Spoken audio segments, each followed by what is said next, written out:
Thanks for being with me. Earlier today, Israeli Prime Minister Netanyahu put out a video attacking the United States for not sending him bombs fast enough.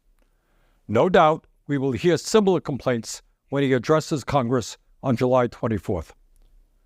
Virtually everyone recognizes Israel's right to defend itself from terrorism and respond to the horrific October 7th Hamas attack that killed 1,200 innocent Israelis and took hundreds of hostages. But the Israeli government did not and does not have the right to go to war against the entire Palestinian people, and yet that is exactly what has happened. Let's be clear. The right-wing extremist Netanyahu government has killed more than 37,000 Palestinians and injured nearly 85,000, 60% of whom are women, children, or elderly. After displacing nearly 1.8 million people from their homes, it has damaged or destroyed more than 60% of the housing stock in Gaza. The Israeli military has devastated the civilian infrastructure, including water and sewage systems. Today, despite extraordinarily high temperatures, there is virtually no electricity in Gaza.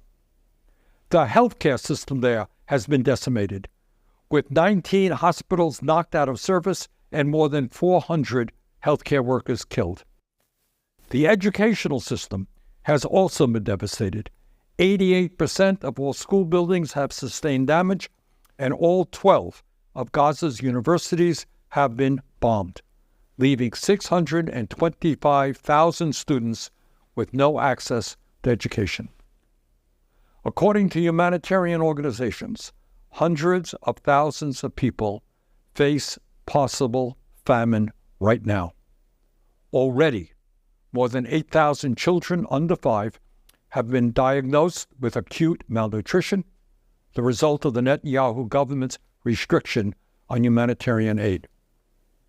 Given all of this, it is easy to understand why Netanyahu is credibly accused of war crimes by the International Criminal Court and the United Nations.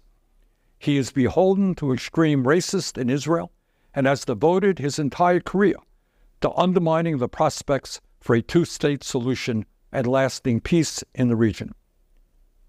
Let me conclude by saying that it is absurd that Netanyahu has been invited to address Congress.